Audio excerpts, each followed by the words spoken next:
Opa, agora foi, agora foi. Fala, Francisco, tudo bom? Chegou a ouvir aí que eu falei, que eu te apresentei ou não? Não consegui ouvir, mas bom dia aí, Beno, tudo bem? Tudo bem. Não, falando que hoje vamos ter uma aula, né? Eu lembrei de um papo que a gente teve uma vez lá no meu escritório. Você me deu aula de urbanismo, falou de cidade. É professor Francisco, não é isso?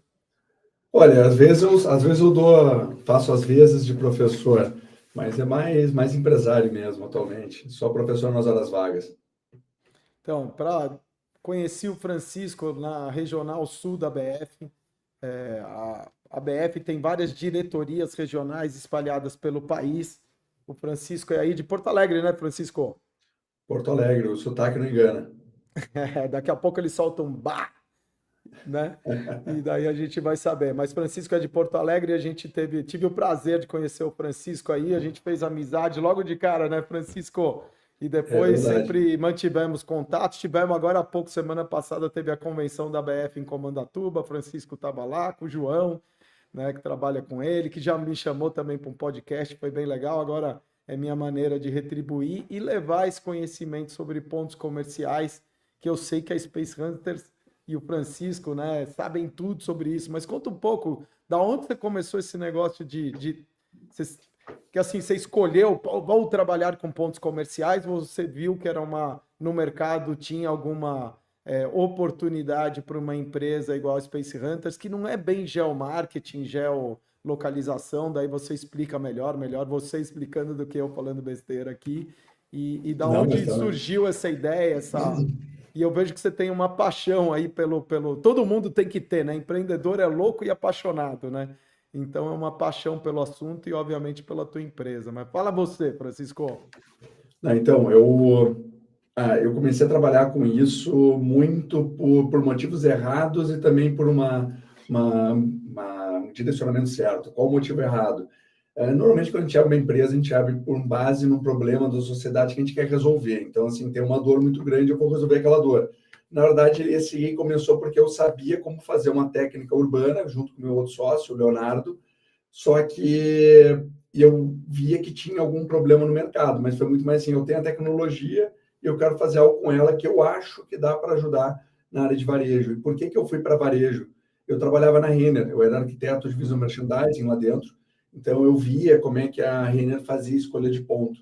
E eu começava a ver como é que eles faziam essas análises. Na época, eles contratavam um profissional vindo dos Estados Unidos, que era da época da JCPenney, quando eles eram donos da Renner aqui, e vinha esse indiano para cá, o cara era um engenheiro de tráfego e o cara escolheu onde é que era o ponto. E eu pensei, pô, isso aqui deve ser uma coisa que dá para fazer para mais gente, né? E quando eu falei com o meu sócio, Leonardo, a gente viu que a gente tinha como fazer o que o Hall fazia, só que de forma totalmente remota e rápida, eu pensei, cara, aí tem jogo, vamos jogar, vamos fazer. Aí por que eu disse por motivos errados, sabendo que eu acabei de falar que tem uma forma que uma empresa fazia? Eu não sabia exatamente qual era a dor que o varejista tinha. Eu sabia qual era a dor que uma grande corporação de varejo tem. E aí por isso que a gente foi ajustando isso, a gente acabou caindo no mercado de franquias, que é onde tem a maior recorrência dessa dor, por um motivo simples. A pessoa que está abrindo uma franquia, a pessoa que está investindo numa franquia, ela normalmente está investindo isso porque ela não é da área do varejo. É uma pessoa que é um médico, é um advogado, é um arquiteto, é uma pessoa que já está um pouco cansada com sua área de atuação, quer uma renda extra, quer fazer investimentos em outras áreas e acredita naquela marca que ela está comprando. Mas, a grosso modo, são pessoas que, na sua maioria, são de fora do varejo. Não tem aquele know-how do varejo. Não sabe como é que eu tenho que olhar numa cidade para botar uma loja com precisão. Então, a gente tem clientes nossos que só abrem lojas próprias. É um tipo de visão que, obviamente, o grande maioria do franqueado não tem.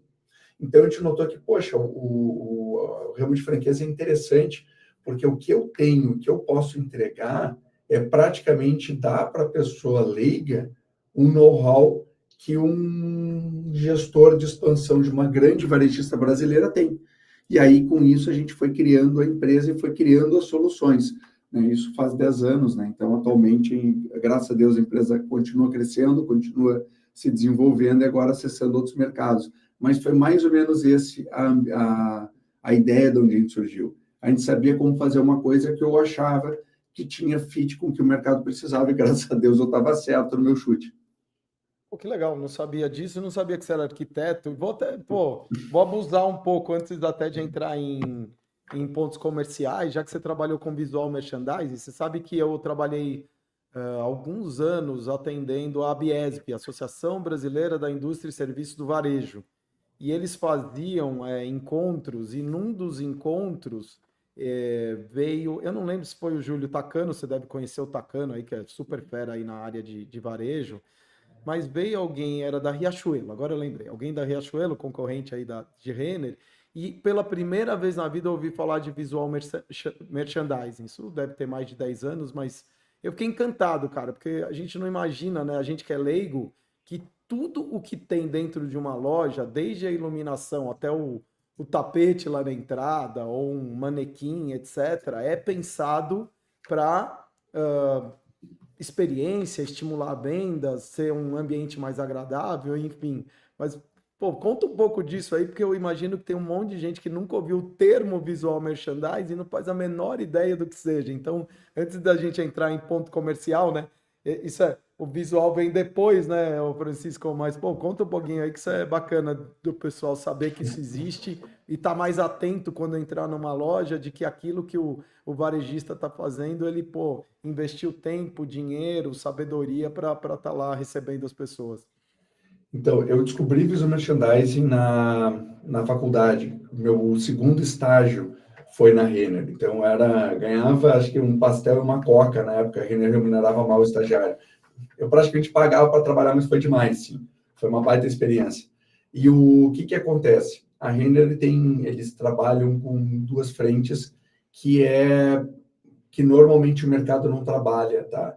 Normalmente o visual merchandising ele envolve muito a comunicação visual interna da loja. Então, como que o produto vai ser exposto e a forma como ele vai ser exposto afeta diretamente a maneira como o cliente vai comprar. Isso aí é meio bizarro, assim, obviamente é meio óbvio, mas ao mesmo tempo é bizarro, porque eu vi coisas na prática que eu não achava que a coisa ia ser verdade. Teve uma vez que eu tinha um chefe que era espanhol, que ele veio da Desigual, e ele estava falando de como botar uma arara do lado de um armário de exposição ia fazer a pessoa vincular os produtos um com o outro. Ele pegou e moveu a arara para o lado. Um minuto depois veio uma senhorinha direto para a arara e foi direto para a exposição do armário. A gente olhou e falou, caramba, foi na hora a coisa. E, de fato, a gente estava vendo pessoas indo para a arara e todo mundo ia para a arara e continuava o percurso na loja. Ia para a arara e continuava o percurso na loja. Ele simplesmente moveu 2 metros a arara para o lado, nem isso, 1,5 metro a arara para o lado. A outra pessoa foi lá e já continuou o processo de compra no armário onde tinha mais produtos. Foi assim, tipo, na hora, e o fluxo mudou inteiramente. Então, isso é uma das coisas, como é que é a exposição, a organização dos produtos, onde é que entra o produto lançamento e para onde é que ele vai na loja depois, como que a gente vai trabalhar com a remarcado, reduzir remarcado. O que é remarcado? É o produto que entra em promoção, e isso é ruim. Isso é uma área que é trabalhada em visual merchandising.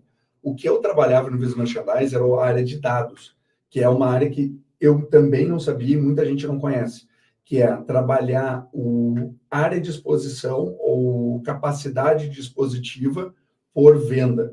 Então, a gente fazia quanto que de área uma certa marca estava ocupando, qual que era o share dentro da loja, porque as lojas eram muito grandes, e qual que era o share de venda. E aí a gente descobriu, na verdade a gente não, né? Lá atrás, o pessoal da Renner descobriu que existia uma razão entre área de exposição e venda. Então, se o produto ele representa 20% da área ocupada da loja e ele representa 15% das vendas, ele não tem por que ter 20% da área da loja.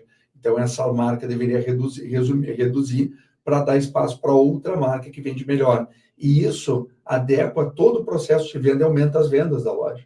Então, com isso, com a questão de dados, eu consigo ver qual marca que precisa aumentar, qual precisa reduzir e qual marca tem que vir para frente e qual vai para trás. Então, era basicamente isso, era praticamente aplicação de Big Data para layout interno de loja gerando resultado. Era muito interessante o trabalho.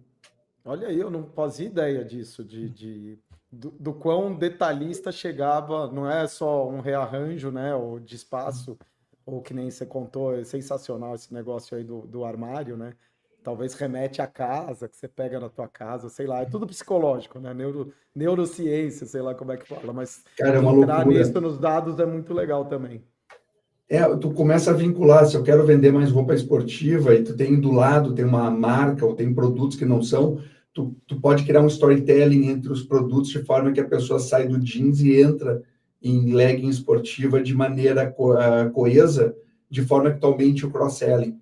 Então a pessoa sai do jeans, aí tu vai botar uma camiseta, aí tu vai botar uma blusa, tu vai botar uma camisa, uma camiseta mais esportiva, essa camiseta mais esportiva ela pode combinar com aquele short combina com aquela camiseta da marca de fitness, que aí tu já coloca calça leg.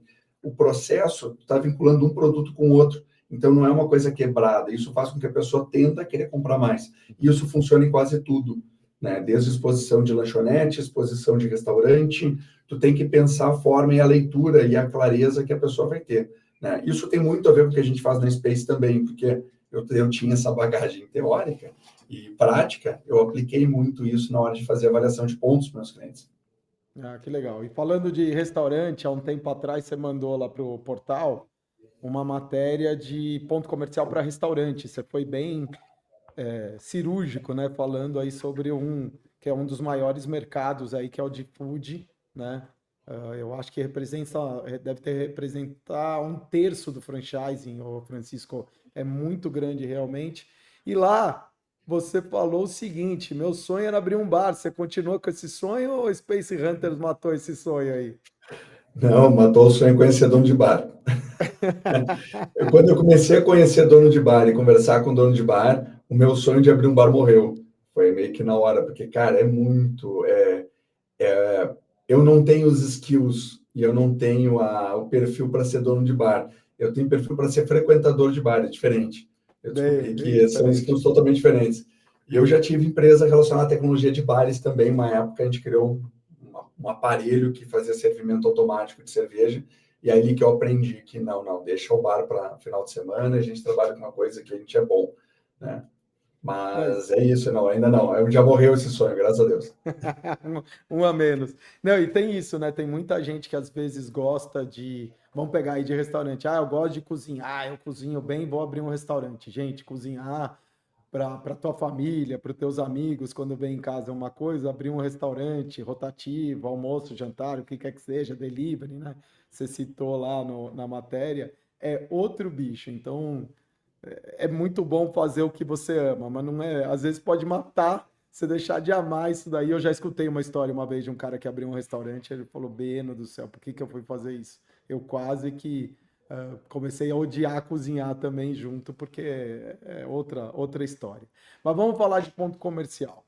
Cara, tem dezenas, milhares de opções de pontos comerciais, mas eu acho que a gente podia diferenciar eles entre as lojas de rua, as lojas de shopping e o que a gente chama de ponto alternativo, pelo menos assim que a gente designa lá no portal, acho que a BF também costuma falar assim, que são os pontos em condomínio, estação de metrô, terminal de ônibus, hospital, etc, né? Você está lá com um negócio, né? Também N tipos de negócio que tem, né, Francisco? Putz, começar, para onde direciona isso? Que tipo de ponto eu vou? Para shopping? Shopping é mais caro, é mais barato, tem mais fluxo? O que é um pontapé inicial aí na decisão de ir atrás de um ponto comercial? Tá, a primeira coisa vai parecer ser básico isso, parecer meio batido, tá? Mas por incrível que Vamos de pareça, não é básico tão. mesmo e depois a gente vai. Que é assim, pode parecer básico, mas, cara, muita gente erra, tá? É saber quem que é o público. Eu preciso saber para quem que eu estou vendendo, e não só a demografia, eu preciso saber para quem que eu estou vendendo e onde que essa pessoa faz na cidade. Isso é o beabá. Se eu não tenho isso claro, eu não tenho nem como decidir se vale a pena botar em shopping ou não. E aí que vem a questão.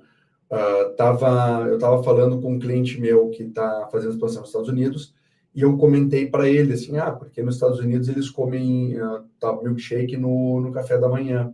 E ele falou, eu não vi isso aqui, não. Eu perguntei para ele onde é que é a tua loja. Ele, num shopping. Eu falei, sim, mas quem é que entra num shopping para comprar café? Não é esse padrão de consumo. E ele, é verdade. Ou seja, Se eu quiser vender lá nos Estados Unidos, meu milkshake para o cara tomar café da manhã para levar, a minha loja não pode ser num shopping. Por quê? Porque ninguém vai entrar num shopping, pegar o milkshake, sair, pegar no carro e vai. A pessoa vai no drive-thru, pega ali o negócio, entra no carro e fica bebendo.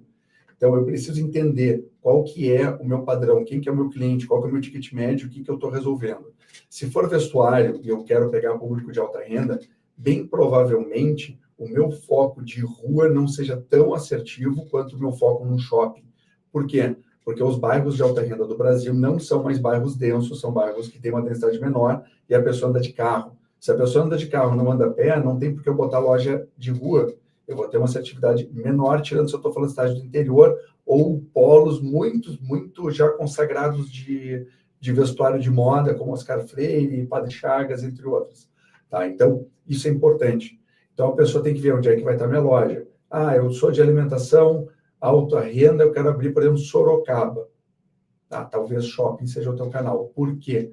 Porque os bairros de alta renda de Sorocaba, ou eu vou botar num outro padrão de loja, que é Street Mall, né, que é aqueles grandes malls com um monte de estacionamento na frente, que não são tantos estacionamentos aqui no Brasil, mas tem aquelas vagas e a lojinha, ou seja, meu cliente não vai vir da rua, ele vai vir de um carro, e isso é diferente do cliente vir da rua, então eu vou ter um volume baixo com um ticket alto para conseguir me manter. Ou eu coloco no shopping, que eu vou ter um volume ticket bom com um volume maior, mas um custo elevado.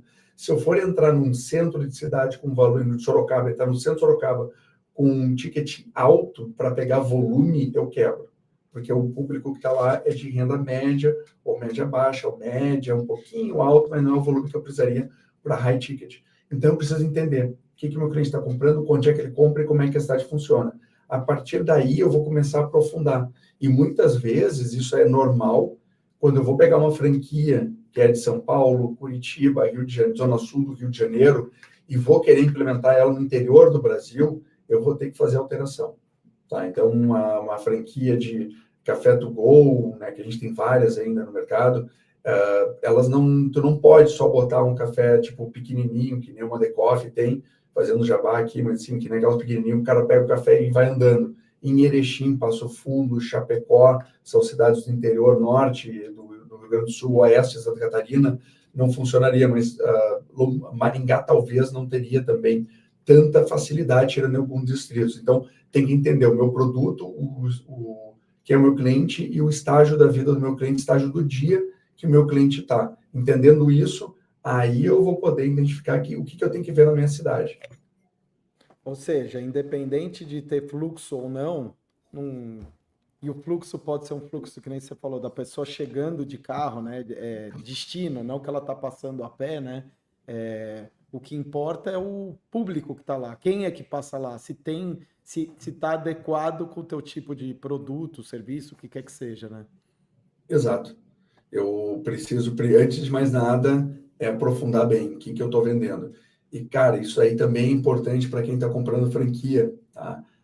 Pode parecer bem bobo, mas a gente já pegou muito cliente nosso, comprou uma franquia excelente, franquia, marca boa, sólida, trabalha bem pra caramba, mas o modelo de negócio daquela franquia era incompatível com a cidade da pessoa.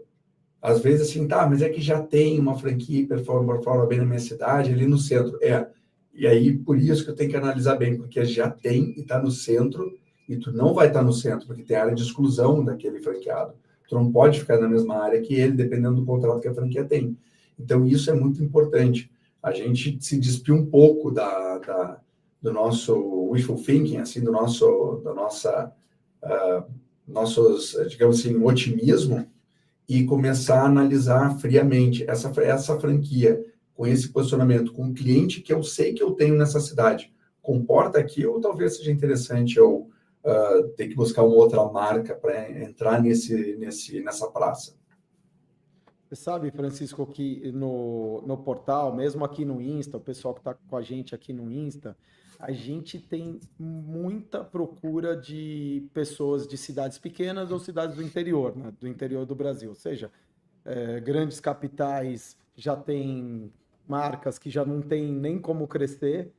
E se eu não me engano, o franchising está em pouco mais de 50% das cidades brasileiras. Tem chão aí para crescer para o resto do Brasil. Mas tudo então começa pela cidade, não é nem pelo ponto, você vai do macro para o micro, é isso? Talvez no estado, cabe no estado obviamente cabe, né? E daí você vai elegendo as cidades. Eu sei que são poucas cidades, eu acho que acima de 1 milhão de habitantes que tem no Brasil, por incrível que pareça. Né? Você falou até de densidade do bairro, depois eu queria que você explicasse melhor, que você falou, eles têm eles estão menos densos, né? E o que isso impacta na circulação de rua ou no destino, né? Isso. Ah, cara, o Brasil tem 15 cidades que tem mais de 1 milhão de habitantes, tá? Só 15? Lembrando, só Eu 15. achava que era Ah, mais, mano. Uau. então, assim, a gente tem 27 unidades federativas, né? E 15 só cidades. Lembrando que São Paulo tem 3 cidades com mais de 1 milhão de habitantes, tá? Que é São Paulo, Campinas e Guarulhos. Então, assim, imagina, fora o estado de São Paulo, os outros 26 unidades, as outras 26 unidades da federação, elas estão dividindo 12 cidades com mais de 1 milhão. Tá? Então, aí já tá. Se a gente for botar cidades com mais de 100 mil habitantes, se eu não me engano, esse número também não é muito alto. Tá? É um número em torno de. Eu estou colando aqui, tá? Eu tô Não, vendo mas se eu é aí acho. porque é um dado interessante. Eu achava, eu falei que era pouco, mas o teu 15 aí me deixou assustado. É muito pouco, cara. Assim, cidades com mais de 100 mil habitantes são 319, tá? Então, De assim, quantos? 5 mil? Quantos municípios? 5.500? 5.500 e poucos, 5.560 municípios tem no Cara, Brasil. não é Então, nem cara, 10%. não é nem 10%. Se tu vai pegar cidades, e olha que eu estou falando de cidades acima de 100 mil, entram essas 12 acima de, essas 15 acima de 1 milhão. Então, assim, é um universo muito pequeno, a gente está falando de 7% dos municípios brasileiros, o que detém boa parte da população do Brasil. Né? O resto do Brasil é muito município pequeno. Então, a primeira coisa que a gente faz, quando a gente está falando da parte do franqueador, tá? O franqueador usa ali o nosso serviço, a primeira coisa que a gente faz é tentar organizar a casa. É saber assim, cara, primeiro, quem que é o teu cliente, para descobrir exatamente para quem que ele está vendendo em termos de localização, que é importante para o franqueado depois ter essa segurança. Tendo isso, a gente aí vê para onde que tu pode expandir. Porque como a gente acabou de ver, se a gente for, muita gente fala, eu quero cidade de 150 mil habitantes para cima. As pessoas não têm ideia que ele está falando de 200 municípios só. Então, imagina uma franquia que está querendo ter capilaridade e vender, ter 1.000, 2.000, tem algumas como o Cacau Show, tem mais de 4.000, 5.000 unidades. Tu não pode focar só em municípios acima de 150 mil. Né? Então, a gente avalia para onde que a pessoa pode expandir, olhando a realidade do público-alvo das cidades. Porque, às vezes, é mais seguro eu entrar, por exemplo, Gramado na Serra Gaúcha, ou Capão da Canoa no Litoral Gaúcho. Eu sou gaúcho, eu vou pegar uns exemplos daqui que ninguém vai saber. São cidades de 60 mil habitantes, cidades pequenas. É mais seguro entrar numa cidade assim do que, às vezes, eu entrar numa cidade de 150 mil habitantes na região norte, que é um pouco isolada e tem dificuldade de chegar em insumo. Então, isso é importante para passar o norte, para onde que é seguro a gente expandir e para onde que é mais fácil, ou seja, onde que a dificuldade é menor. E aí, com essa listagem, o franqueador ele consegue dar uma segurança um pouco maior na hora de fechar o franqueado. Uma vez que o franqueado entrou, aí ele vai ter que fazer o dever de casa, que é ele conhecer bem, saber aquele público-alvo, e aí começar a analisar e descobrir onde é que está dentro da cidade dele, que é o trabalho mais de formiguinha, o trabalho mais lá de ponta, que é o trabalho que aí plataformas ajudam a pessoa a fazer, né? Pô, Francisco, eu já ouvi muita história de escolha de ponto, né, franqueador franqueado, você já deve ter escutado 1.000 e deve ter 10 vezes mais de histórias do que eu e interessantes.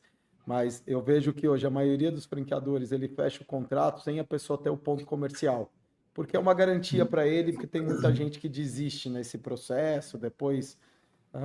Então, eu vejo que é uma prática que os franqueadores têm feito ultimamente, e depois eles vão atrás do ponto comercial, e a pessoa naquela ansiedade, e primeiro ela fala, eu conheço a minha cidade, né?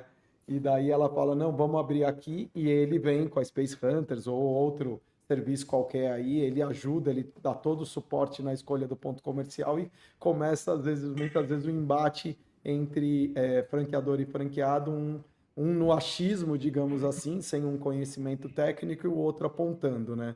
E isso afeta demais, né? Fechamento de negócio, se eu não me engano, não sei se tem um número disso daí, mas enfim, que conselho que você dá para esse franqueado que está ansioso e tudo mais? Depois você já falou muitas coisas, ainda tem muita coisa aí para falar, mas para ele entender que o franqueador está preocupado com o sucesso do negócio dele.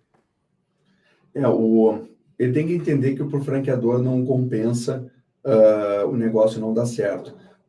Tem muita gente que acaba ficando até por questão de ter acontecido várias empresas que tentam só empurrar vendas. A pessoa pensa, o franqueador só quer saber de ganhar a taxa de franquia. Não é dali que ele vai tirar o dinheiro. A taxa de franquia ela é para fazer a manutenção e fazer a implementação daquela franquia. Essa é a primeira coisa que o franqueado tem que pensar, que o franqueador não está ali só para tirar a nota de franquia, ele está ali para ter um parceiro.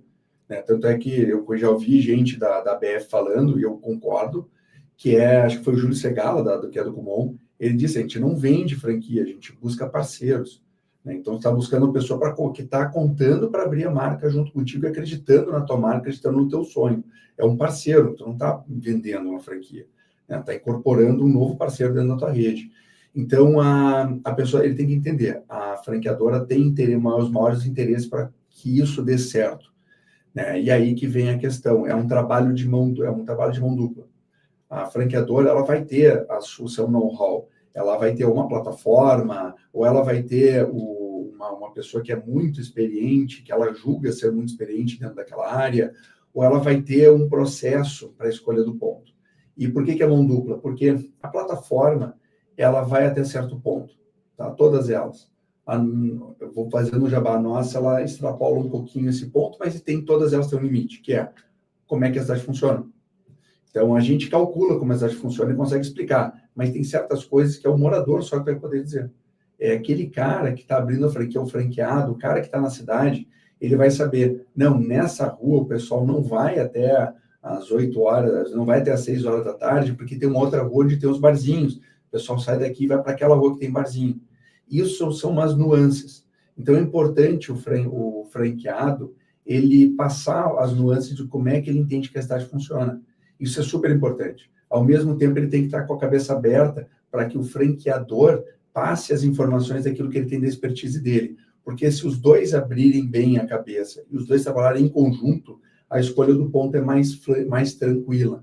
Porque, não vou dizer mais fácil, vai ser tranquilo. Por quê? Porque a gente tem um grande problema que é encontrar o ponto. Isso é uma grande dor, mas se eles conseguem convergir, a coisa é muito mais fácil e funciona com uma facilidade muito maior. Né? A nossa forma de trabalho é dar insumos para o franqueador, que é como a cidade tende a funcionar, que aí consegue ajudar ainda mais o franqueado a passar insights mais valiosos. Falar assim, não, esse bairro ele vai atender os bairros periféricos, não do centro. Esse dado a gente consegue dar. Por quê? Pelo um cálculo de tendência. Quando eu entrego isso para um franqueado, o franqueado ele desbloqueia informações que ele, realmente, mas aquele bairro não é bom, porque às vezes ele diz um ponto e diz, o ponto está do lado do centro. Super bom, vou pegar as pessoas que estão no centro. Ele fala, não, mas matematicamente ele não vai pegar o do centro aqui. É verdade, mas ele vai pegar esses bairros aqui, pode ser bom, porque eu consigo investir no marketing nesse bairro, eu tenho uma boa relação com o chefe comunitário, sei lá, e tem como dar certo. Então, vamos para a próxima parte, que é negociar. Então, precisa sempre ter essa junção. Não pode ser muito assim, o franqueador botar assim muito, não, tem que ser dessa forma que a minha plataforma falou que é. E o franqueado tem que estar aberto. Não pode ser, não, a plataforma não sabe nada, que eu moro aqui, eu sei como é que é. Os dois têm que ceder e o processo acaba sendo bem mais rápido assim. Que legal, você vê, essa eu aprendi, eu estava muito na coisa de confiar na ferramenta e no conhecimento de empresas que nem a sua, mas perfeito, a parceria é isso, é o diálogo, né? Um escutando o outro, às vezes nem tudo está no sistema, na inteligência, às vezes está no sentimento, né, de quem mora lá e sabe de algumas coisas que acontecem. Mas vamos lá, então parceria deu certo, o diálogo está rolando, aí vem, tem que olhar a concorrência, depois vou entrar, porque você falou, tem que achar o lugar, tem custo, tem etc. Mas vamos começar aqui. Concorrência. E vou dizer, até me veio um exemplo agora na cabeça, eu já fui em algumas cidades do interior, e mesmo aqui em São Paulo, que aqui tem de tudo, né? Mas cidades do interior que você vê coisa de açaí, um do lado, você vai numa avenidona, lá tem uns 10 negócios de açaí. Concorrência proibitivo? Qual que é o papel dela para você tomar uma decisão de vou ou não vou, né, numa determinada cidade ou numa determinada região de uma cidade? Tá, aí é aquela resposta que é meio que, desculpa o palavrão, mas é meio bunda mole, assim, depende. Porque o que Não, mas acontece? Tem alguns setores da economia que concorrência é bom, tá? Então, alimentação. Normalmente, tu colocar o teu serviço de alimentação próximo de um concorrente, não necessariamente é ruim, pode ser bem bom, porque ele forma cluster. Então, se é como tu falou, pô, tem um monte de açaí. Então, onde é que tu vai botar o teu açaí? Tu vai botar no outro lado da cidade? Não, tu vai botar do lado de todos os açaís, porque ali é um indicativo que a pessoa está indo lá para consumir açaí. Também vem a questão, saber como é que meu cliente consome. Se tu não quer botar do lado, tu diz, não, mas eu não quero, aqui está canibalizado. Tu tem que entender qual que é o padrão de consumo para conseguir botar em um ponto. Sempre quando a gente coloca em cluster, tende a ser melhor. Para quê? Vestuário, moda, alimentação é bom também, está dentro de clusters, e eu sei alguns outros farmácia, serviços. Francisco, eu já vi farmácia, literalmente três farmácias, um do lado do outro, e eu já li matéria sobre isso que fala que é muito bom, que depois que abre a segunda, a terceira, vai aumentando o faturamento de todo mundo. É um negócio também psicológico da escolha e tudo mais, né? Até por um motivo até racional que isso acontece. A pessoa tende a querer consumir onde é perto de outro serviço, porque se eu não encontrar aqui, está no meu concorrente, está no do lado. Então, um cluster, ele acaba tendo, por isso que aumenta até 17%, 20% o faturamento das lojas quando elas estão próximas de outras parecidas. Porque imagina, tu vai num restaurante. Se eu sei que tem vários restaurantes naquela rua, eu não tenho perigo, de repente, chegar e tá meio mal frequentado, a fila está muito grande, ou está muito vazio, eu vou para o do lado. Então, eu não perco a viagem. Então, restaurante, essa é a lógica. Farmácia, já aconteceu. A minha esposa, ela adora farmácia, é uma das coisas que ela adora, não só em Toda viagem, que mulher. ela adora. Cara, ela é fissurada em farmácia. Uma vez na Alemanha, ela passou o dia todo numa farmácia, e eu estava visitando Nuremberg, ela não visitou a cidade porque ela ficou na farmácia. E ela não reclama, ela disse que foi a melhor viagem da vida dela. E Cada aí, um, né? cada um, tinha muita coisa diferente. Ela já aconteceu, foi numa, tinha uma do lado, ela viu o preço, não, foi na do lado, pô, tá melhor, depois voltou para a primeira e comprou. Isso facilita todo o processo de compra, te dá mais confiança de que tu está fazendo uma compra mais racional e com produto com a qualidade, com preço melhor. Então, isso funciona totalmente. Eu diria, pô, tem muito concorrente lá. Não necessariamente é um motivo de tu não entrar naquela praça. Sabe? Talvez, eu diria que em muitos casos, nesse setor que a gente falou, é um motivo de cogitar entrar. Quando que vai ser proibitivo? Quando começa, tu tá vendo que muitos já fecharam. Ah, eu tenho uma região que tem muito bar, mas tem uma rotatividade de bar grande. Cara, talvez seja arriscado. Eu diria para entrar, se tu tem certeza que a tua marca é boa. Ah, eu não tenho muita certeza, eu quero abrir só por renda essa, aí é arriscado. É um mercado que tu tá vendo o turnover de loja, aí é um sinal de que ele não é um negócio esquecido. É bom para quem está em cima, mas pode ser arriscado. E aí vamos entrar assim no imóvel, né? Falar um pouco do imóvel. Um imóvel com mais acessibilidade, menos acessibilidade, estacionamento, tem escada, alguma coisa assim. Tudo isso influi, né, Francisco? Tem, Influi. por exemplo, você não pode abrir um restaurante que tem escada, pode abrir um negócio de moda que é num porão ou não tem lugar para estacionar. Tem recomendações para cada tipo de negócio ou o ideal é ter Olha, acessibilidade e acabou, né? o ideal é que não tenha escada. Tá? Assim, escada mata. Qual o tipo de negócio que a escada não vai matar tanto? Alimentação, porque tu pode envolver ali a questão de experiência, e aí, quando tem uma experiência forte, tu consegue vincular. Eu já fui em bar em São Paulo, que ele era no último andar de um hostel. Era uma coisa meio, era na Avenida Pamplona, ali perto da Paulista. Então, tu tinha que entrar no hostel, subir até o último andar e estava sempre lotado. Por quê? Experiência. Tinha uma experiência diferenciada, aquela coisa que eu tô descobrindo. Tem em Nova York um monte de bar que é dentro de barbearia e tudo mais, que são bares secretos. É Os experiência. speakeasies. Exato. Cara, tu tá criando um ritual, uma experiência, uma coisa. 99,9% dos estabelecimentos precisam ter acessibilidade. A pessoa, se tu tem um degrau, já não entra. E é bizarro, mas tu perde em torno de 20% do faturamento por ter alguns degraus na escada. A Caraca. pessoa ela se sente um pouco inibida, parece. E eu já vi parceiros meus que têm loja no interior de Santa Catarina, que eles tiveram que fazer o mezanino para aumentar o estoque por causa da venda por online. As vendas do produto que foram para esse mezanino despencou 30%. Mas assim, despencou, a loja é mesmo endereço, mesmo cliente, a loja tem há 50 anos, botaram um mezanino lindíssimo, botaram o produto no mezanino, as vendas despencaram. Então, assim, não funciona, a não ser que tu tenha, assim, não, uma loja super exclusiva, só eu vendo esse produto aqui, ou é um outlet, uma coisa assim, que é promoção que tu não vai ter em outro lugar, aí tu pode botar num porão, tu pode botar em alguma coisa. Quem consegue escapar disso é restaurante e bar. Tu vai em Nova York, lá, tu entra naqueles porãozinhos, tá sempre cheio, porque experiência. O cara tá entrando num lugar que é um porão, tinha um bar em Porto Alegre de rock, que era um porão, assim, tu entrava, tava sempre cheio, porque era experiência. Mas loja, varejo, alimentação, tem que tomar muito cuidado, assim, ó, não dá. O que daria? Academia, geralmente a gente vê em segundo andar, porque academia Escola, é destino. né? Escola é tudo que é destino. A pessoa já se matriculou e está indo para lá. Então, isso vai. E aí tu falou outra coisa, estacionamento. Grande maioria dos bairros recentes do Brasil, esquece não ter estacionamento, tá? Tem que ter. Ah, mas é que a cidade tem que ser para as pessoas. A gente tem um braço da empresa que a gente trabalha muito com legislação urbana também, apesar do pessoal da franquia não saber. A gente se mete em legislação de cidades atualmente. E uma das coisas que a gente fala, a boa parte das cidades brasileiras, é uma coisa mais técnica que eu vou falar aqui, elas são cidades de média ou baixa densidade. Por mais que tenha muito prédio, prédio em altura não significa cidade densa. Para ter uma ideia, a Zona Sul do Rio de Janeiro é o bairro mais denso do Brasil.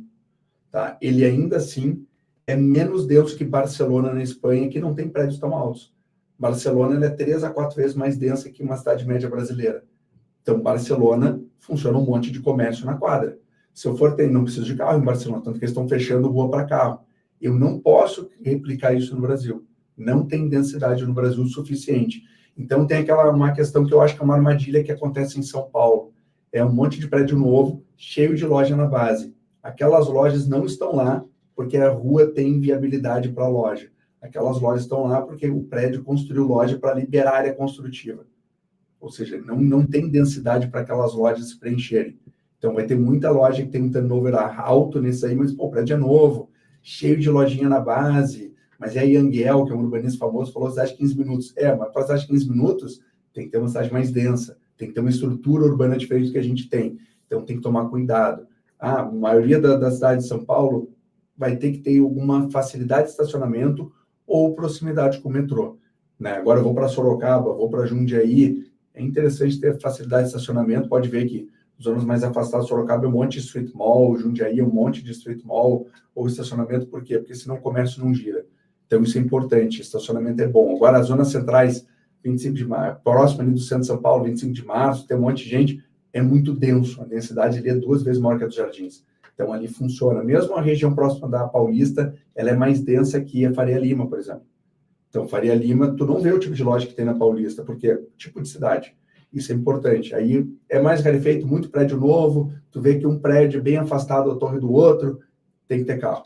É mais ou menos isso que eu digo para os clientes, assim, é o beabá. Tem exceção? Tem, mas assim, eu sempre digo, vai pelo menor erro, menor risco. Se tu vê que o ponto é muito bom, muito legal, não tem estacionamento, fica na frente, conta o número de pessoas passando, tem certeza que vai ter gente indo ali e vai. Não vai muito porque o prédio é novo, porque tem algumas armadilhas legislativas aí. Não, e daí você tem que fazer ou convênio com um estacionamento próximo, ou deixar um manobrista, alguma coisa assim, para dar essa facilidade, né, esse conforto. E gozado isso que você falou, cara, eu moro perto da Paulista e trabalhei muito tempo, eu tô aqui do lado da Faria Lima, né? Faria Lima tá aqui à minha direita. E eu sempre achei que São Paulo, megalópole, coisa e tal, era Paulista, e aqui parece que eu tô numa cidade do interior, que é muito mais tranquilo, então... E é essa que você diz, quando você diz da diferença de densidade, só para até eu mesmo fiquei na dúvida do conceito, não é o tanto de gente que mora, mas o tanto de gente que está circulando lá. Porque que nem eu moro nos Exato. Jardins e me manda e vem aqui para Faria Lima, eu não fico lá na região. Tanto é, Chico, que a galera tá fazendo esses prédios, eu vi que tem um monte de prédio lá perto de casa, estão fazendo um monte de prédio com loja embaixo, e eu sei que foi um incentivo, um pedido da prefeitura aí entre as incorporadoras, então tá vindo esse novo tipo de prédio. Mas, cara, eu não tô vendo as lojas sendo vendidas, meu. Tem um monte de loja tudo vazia. O pessoal já É, sacou essa coisa da densidade. A Space Hunter falou não compra. O que que tá acontecendo? olha, Ou é tem uns dois preço? Não casos, sei. em dois casos foi a Space Hunter falou não compra, tá? Que eu posso dizer que eu ajudei.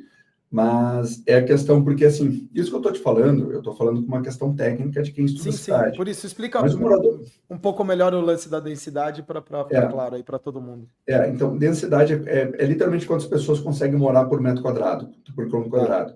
Tem também os serviços ajudam para gerar densidade de pessoas. O que acontece? Normalmente, bairros que têm uma quantidade de pessoa por quilômetro quadrado maior, naturalmente acabam tendo mais comércio e acabam naturalmente gerando mais influxo de pessoas.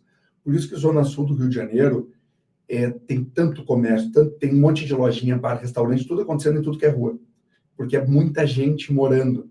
Então, por ter muita gente morando, a pessoa vai botar um comércio ali, porque sabe que eu consigo atender pessoas de 1 a 2 quadras, meu comércio atendeu fácil, e está tudo bem. Então, cabe muito mais comércio, porque tem muito mais gente para comprar. E a economia fica mais dinâmica, começa a vir mais pessoas vão trabalhar nesse comércio, começa a vir pessoas vão abrir escritório, atrai. Então, pessoas atraem pessoas. A Faria Lima, ela é muito pouco densa, primeiro por causa do Jardim Europa, que é um bairro de casas, que praticamente mata o entorno de boa parte da Faria Lima, e depois porque mesmo no Itaim, em Vila Olímpia, os prédios mais novos no Brasil como um todo, eles são prédios que têm muito afastamento na construção. Então, ele, obviamente, se ele está ocupando 50% do terreno, ele não tem como ter a mesma densidade de pessoas morando ali ou ocupando ali Entendi. que o prédio do centro que ocupa 100% do terreno. Então, é isso que a gente vê. Se tu vai para Barcelona, por mais que no meio da quadra não está sendo ocupado porque tem uma praça ali, se tu vê por cima, tu vê que o prédio está ocupando toda a fachada da calçada. E tu vê que é um apinhado de gente lá dentro. E eles gostam, está tudo bem, e o comércio funciona. A nossa forma de fazer cidade ela é mais rarefeita, ela faz o prédio ficar afastado de todos os lados por uma questão de ventilação e tudo mais. Então, os prédios eles não conseguem ocupar tanto do terreno, por não ocupar tanto terreno, não vai ter tanta gente. Então, essa questão que tu falou, pô, ninguém aluga as lojas, é porque o paulistano que mora em São Paulo, isso tudo que eu falei, ele meio que já sabe. A gente sente isso, porque a gente está na cidade, a gente está vendo. O cara olha aquela rua e fala, essa rua é micada, não vou botar. Isso funciona.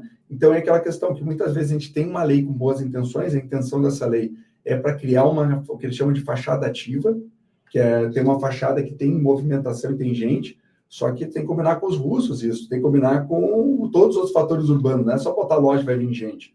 Não é que nem aquele filme antigo, Campo dos Sonhos, tu constrói, eles virão, não é assim que funciona no comércio. Tu tem que ter todos outros fatores que vão fazer o comércio para lá. Normalmente, a cidade é uma entidade orgânica. Tá? Quando tem demanda para algo, aquele algo surge na cidade ali. Então a gente vê assim, tem demanda uma coisa, vai surgir loja naturalmente. Se nunca surgiu naquela rua loja, não é porque tinha falta, é porque não tem demanda. Né? As pessoas pegam uma casa e põem uma loja e vende a loja, aluga a loja e dá certo. Por quê? Porque a população, a cidade, ela trabalha em cima de demanda.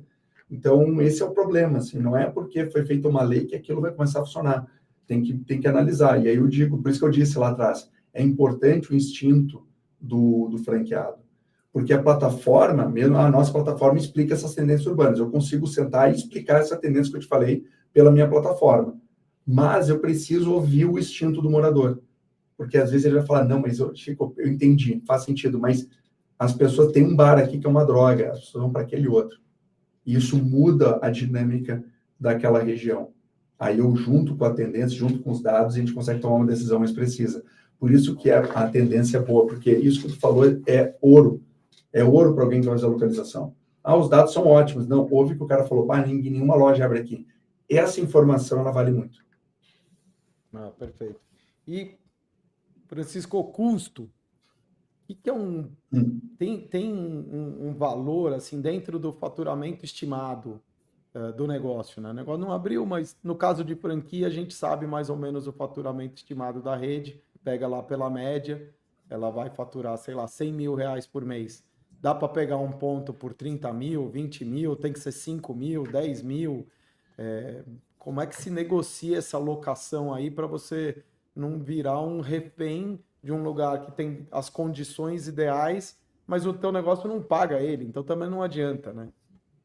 A maioria dos clientes que a gente trabalham com máximo de 8%. Ou seja, o aluguel não pode ser mais do que 8% do faturamento mensal. Né? A partir disso, começa a comprometer. Tem alguns setores que vai a 15%, mas vai depender do quê? Da tua margem. Então, se eu tenho alimentação, beleza, alimentação, bebida, a margem é boa. Né? Ainda mais trabalha com combo e tudo mais. Serviço, a margem é boa, dá para ver. É varejo. Às vezes, dependendo, ótica, a margem é boa. Mas tem alguns que a margem não é tão boa. Lembrando que a gente tem que pensar em remarcação, promoção, tudo mais. Então, de 7, dependendo do setor, dependendo se tua margem é boa, melhor, tu consegue ter um markup alto, tu pode chegar a 15. Não pode comprometer muito, porque tu vai ter custo trabalhista, tu vai ter imposto, tu vai ter custo de mídia, de marketing, tu vai ter 13º, tu vai ter um monte de coisa. Segurança, se é loja de rua, vai ter que ter gasto de segurança. Então, não pode comer. Por exemplo, falou, eu faturo 200 e o faturamento, o aluguel é 20, cara, tu tá botando aí, até dá, mas tu sabe que tu vai tá botando dentro dessa parada 10%. Já começa a ser um pouco arriscado, porque tem aluguel. Se for shopping, a gente tem os reajustes do shopping, tem um monte de conta. Então, tenta ficar entre 15 a 8 ali. Shopping tem 13º ainda ou tiraram isso?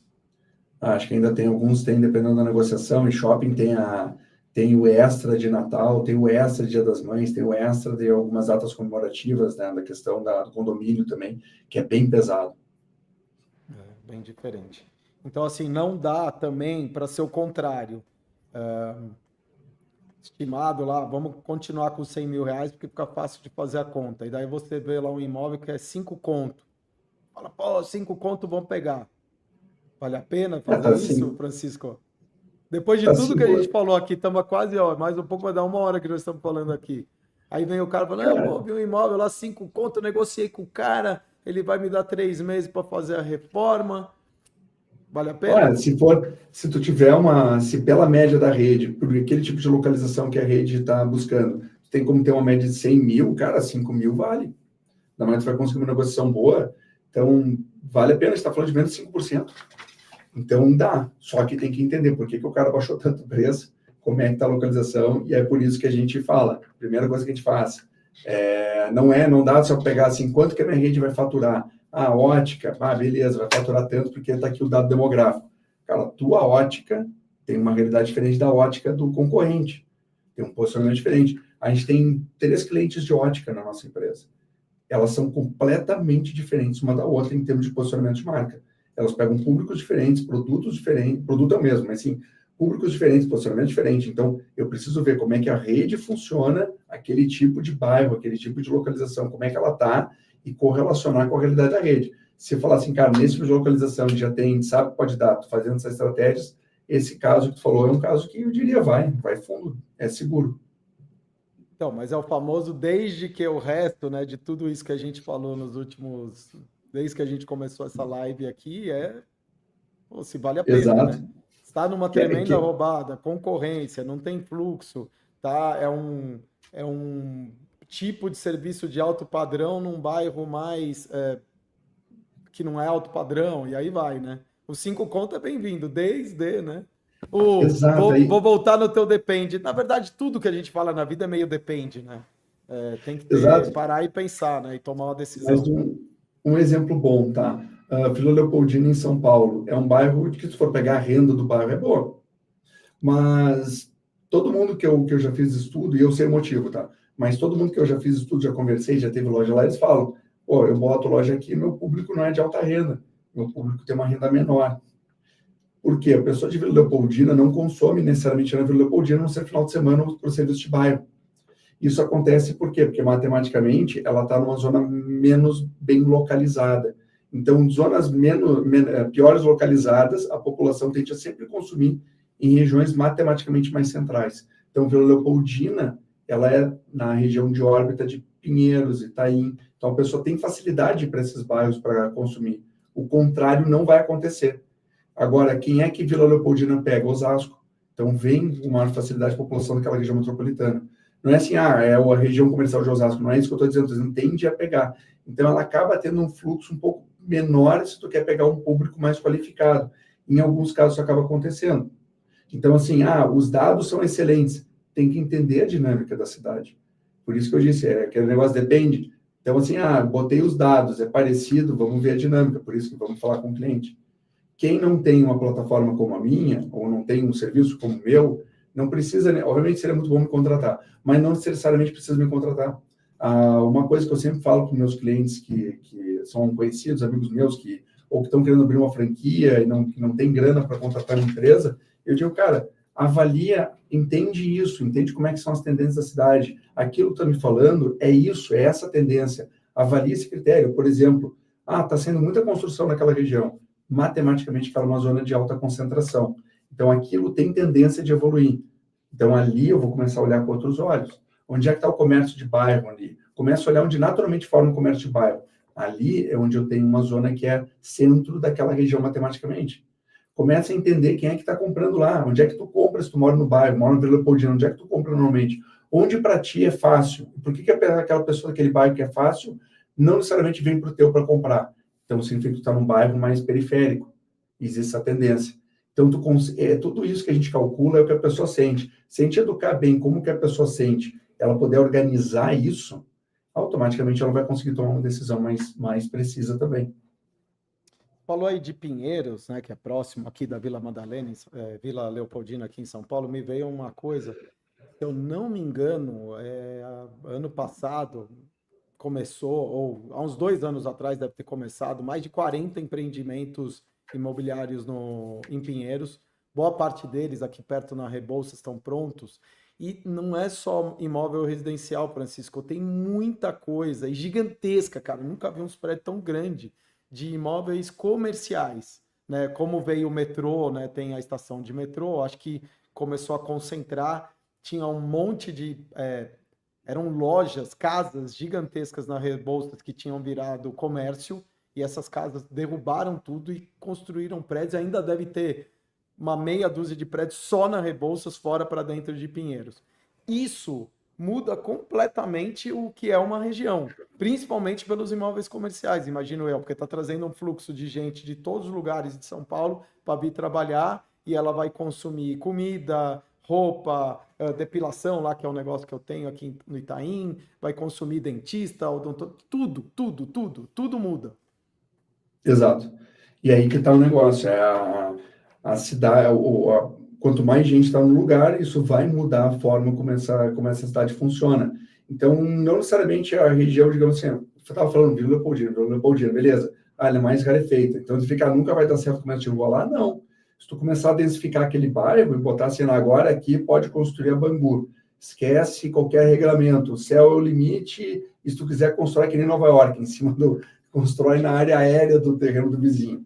Certamente vai começar a surgir comércio de bairro lá. E ele vai ficar um bairro mais forte, mais denso, e talvez começar a atrair gente. Então, existe formas de tu contrabalançar as tendências urbanas que são com aquilo que faz a cidade, são as pessoas. Então, tu muda o tipo de pessoa que está no lugar, tu muda radicalmente o bairro. E aí entra fatores que eles chamam de gentrificação. Aí tu começa a entrar numa treta urbana meio pesada, assim, porque aí tudo que envolve cidade envolve briga de pessoas. Assim. Então, tu vai mudar qualquer coisa. E, bem provavelmente, esses movimentos, muita gente deve ter chiado quando aconteceu, né? A cidade é um organismo vivo, né? Não tem jeito, ela vai mudando, vai alterando. Eu morei 3 anos nos Estados Unidos, muito perto de São Francisco, e eu tive lá agora, em julho, né? Fui com a família e coisa e tal. Cara, Berkeley, que é uma cidade universitária, né? Que tem a UC Berkeley lá, a faculdade de Berkeley, ela continua igualzinha. Igualzinha, subiu um prédio aqui, outro ali, mas basicamente residencial. Os comércios onde tinha, tirando a rua lá central perto da universidade, o comércio está caído, o resto está belezinha. Agora, São Francisco, meu amigo, aquilo mudou completamente. E você falou das pessoas chiarem, o pessoal, os artistas, né, de São Francisco lá, teve uma área Mission Street que tudo virou prédio, tem bairros inteiros novos, é um negócio impressionante como aquilo mudou. Eu imagino que né, nessa coisa de ponto comercial mudou muito. Mas você falou assim, tem que contratar Space Hunters. Eu acho que tem mesmo, eu acho que você tem que contratar Space Hunters, vou falar Geofusion, a gente tem um monte de associado bacana é, na ABF, de fornecedores aí da tua área, né? Hoje você está aqui comigo, mas amanhã a gente, se Deus quiser, vai ter outros, né? Mas o lance para mim é você ter especialistas. E uma coisa que eu queria te perguntar, você acha que na locação também vale ter um advogado para te ajudar a fazer contrato de locação, entender melhor o que você está fazendo, até aquelas uma segurança, né? Tem aquele negócio de você comprar um ponto dali a pouco, aqui em São Paulo, que não param de comprar pontos comerciais para subir prédio, e amanhã acabou teu negócio por causa disso, né? Ou você tem que se mover para outro lugar e tá naquela insegurança de puta, de tudo isso que a gente falou. Eu já tinha um lugar que estava dando tudo certo, eu escolhi certo, agora eu tenho que novamente fazer essa escolha, né? Exato. Cara, o ideal é que sim, tá? Eu achava que, não, acho que não precisa, a legislação ajuda bastante, por mais que o Brasil tenha uma legislação bem, que protege mais o inquilino do que o proprietário. Tu falou de Berkeley, a gente tem um cliente de lá que se chama Gregoire, uma loja de sanduíche. O cara é gente fina, e a gente teve muita dificuldade de localizar o ponto dele em São Francisco, porque São Francisco mudou muito, algumas questões demográficas lá de mais desafio. E lá nos Estados Unidos, a locação, tu precisa de um advogado. O cliente, o franqueado, precisa de advogado lá, porque lá não existe proteção para inquilino, a proteção é do landlord. Então, lá, o landlord ele não precisa nem te falar se tem problema no imóvel. Ele não existe essa obrigação. Se, por exemplo, não tem telhado, tu viu pelas fotos que quis alugar e chegou lá e não tinha telhado, e nas fotos tinha, o cara vai dizer, cada um com seus problemas. Devia ter olhado o imóvel que não tinha um telhado, tinha caído. O problema é teu. Aqui no Brasil é interessante também envolver advogado, tá? Porque pode acontecer de tu deixar passar algumas coisas em vistoria, alguma coisa assim, questão de contrato, renovação, questão de aluguel, valores que vão ser estipulados, isso um advogado pode ajudar, tá? Então, eu sempre recomendo, assim, se tu tem condições de botar, ainda mais é um aluguel que vai ser um valor de 20, 30 mil por mês, cara, às vezes vale a pena tu ter alguém, um profissional que vai te ajudar na negociação. Porque a pior coisa que tem é tu tá no imóvel, tá rodando teu negócio, aí virou a renegociação e o proprietário, vou querer aumentar de 15 para 50 porque eu acho que vale. Pô, às vezes não está protegido pelo contrato. Veja, renovou e no contrato não tinha cláusula fixando o preço, por exemplo. E já havia acontecendo. Então, é importante ter um advogado, sim. E, Francisco, uma coisa que a gente não falou, mas eu queria tocar no assunto lá dos pontos alternativos, que a gente falou de condomínio, hospital, escola, universidade, etc. A dinâmica é a mesma? Você escolhe pelo tipo de universidade, que tem universidade que custa uma fábula, tem universidade que é mais barata, tem ponto de metrô em bairro mais nobre, menos nobre, segue mais ou menos isso tudo aí que a gente já falou, ou tem características aí específicas, né, de cada tipo de ponto alternativo? Segue. Tu tem que entender quem que é o público daquele lugar. Qual que é a universidade, qual que é o público da universidade, quantidade de alunos e frequência dos alunos. Isso conta bastante. Digamos, uma universidade tem bastante, mas 50% dela é EAD. Ela não vai ter aqueles alunos, então esses alunos não vão estar lá. Se forem, vai ser só fazer prova e talvez tu não vai ter um retorno que tu imagine.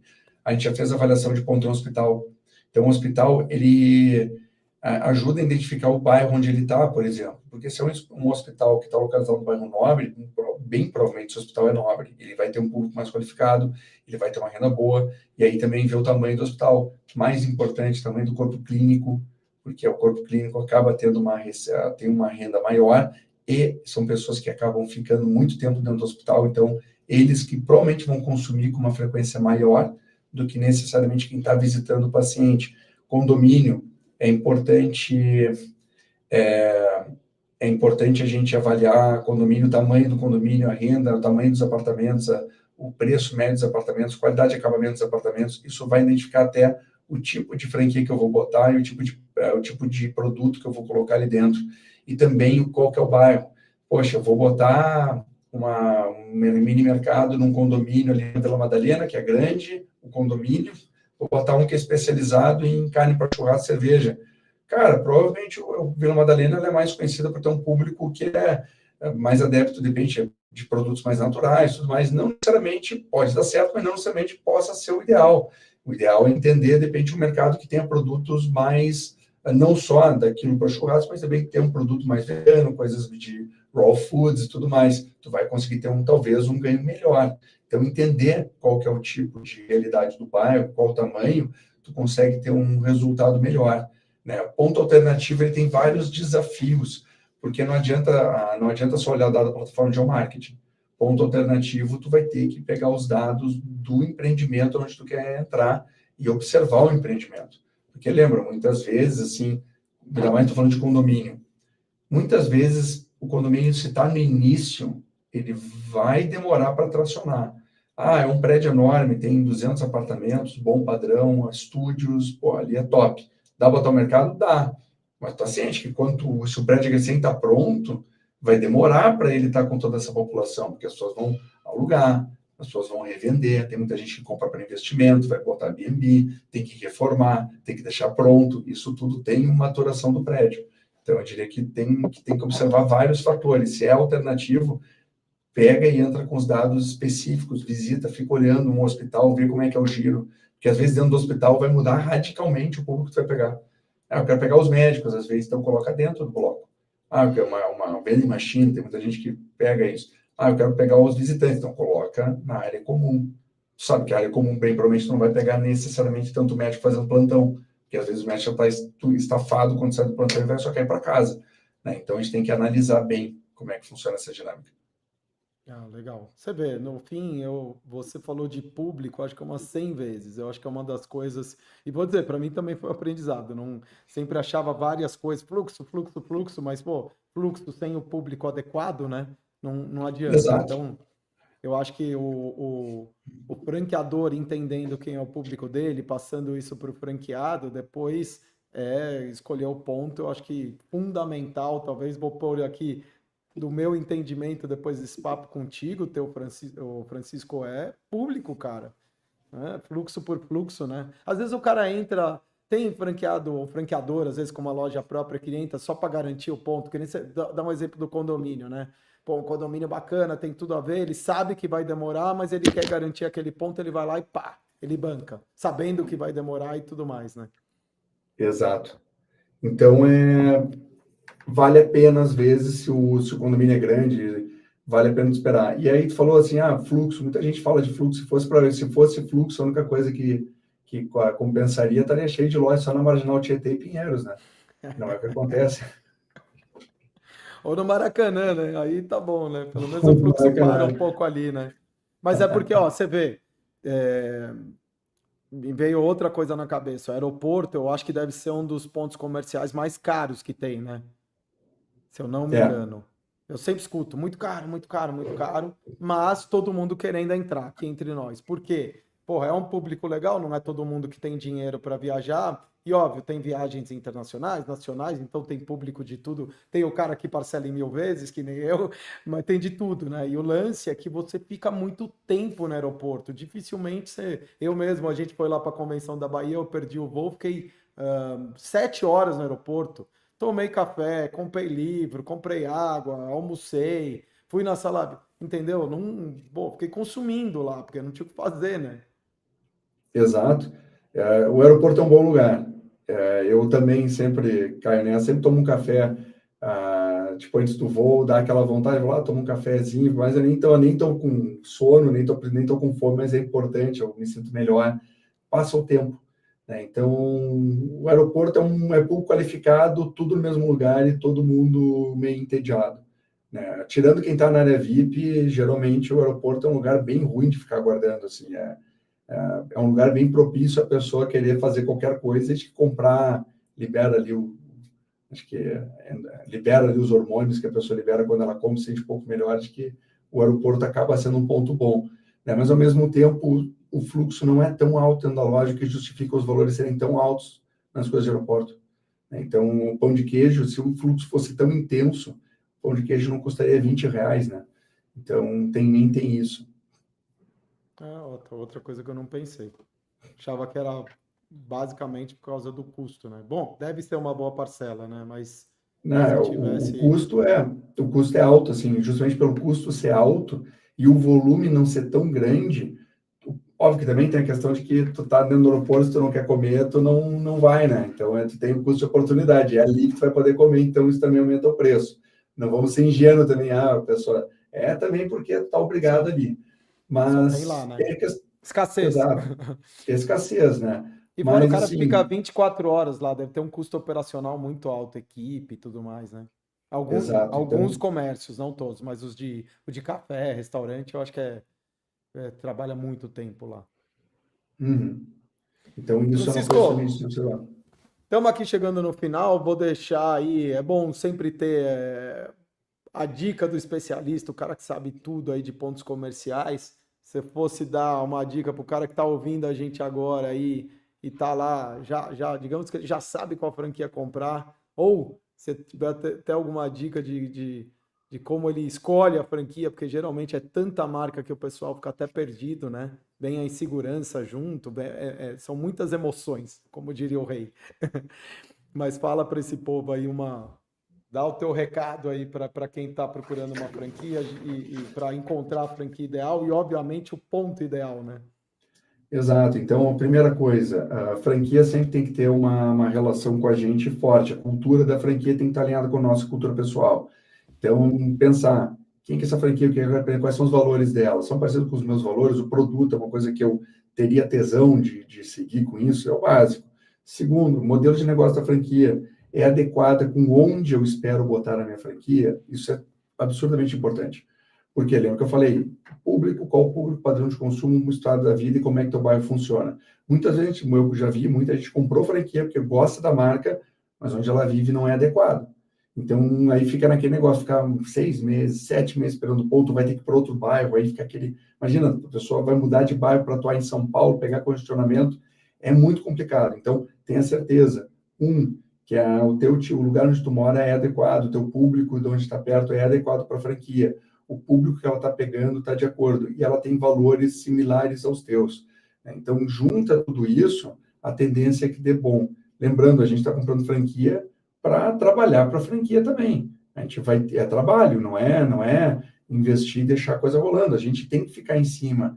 Então, se for uma empresa que a gente não acredite, não curta muito só pelo dinheiro e não funciona de jeito onde tu mora, vai ter que vir para um lugar que tu não quer ir, vai ter que trabalhar numa empresa que tu não quer trabalhar, a tendência é que não dê certo. Né? Aquilo que o pessoal fala, assim, se tu trabalha com o que tu ama, tu vai deixar de amar o que tu ama, né? Não, tô brincando. Tu trabalha com o que tu ama, tu não vai trabalhar no que ama. Vai amar mais ainda, né? Mas às vezes acontece, dei até um exemplo. Cara, puta, muito obrigado. Obrigado mesmo pelo seu tempo, pelo que você compartilhou, abriu de informação. Falei que era professor Francisco, foi mesmo. Eu mesmo aprendi, eu sempre aprendo, né? A gente aproveita para perguntar minhas dúvidas aqui, aprender um pouco mais. É, E agradecer demais aí tua presença. Sucesso, longa vida a Space Hunters, ao pessoal aí, vocês são gente boa demais, animados, engraçados, divertidos. Somos bom de bar também, né, Francisco? Então, tem aí, sempre teve uma empatia, uma sinergia boa e que isso perdure e eu desejo aí todo o sucesso do mundo. E para vocês que estão aí vendo a gente no canal, compartilha, informação de conhecimento assim absurdo, profundo, né, que o Francisco trouxe. Então, segue a gente aqui no canal, compartilha com seus amigos, deixa aí, ó, tá até aparecendo. Inscreve no canal, comenta, deixa like. Né? Assim a gente ajuda a espalhar esse conhecimento aí para todo mundo, que é o nosso objetivo aí maior como portal do franchising, tá bom? Francisco, grande abraço, Belinho. Muito obrigado aí, um forte abraço, uma ótima semana. Valeu, tchau, tchau. Tchau.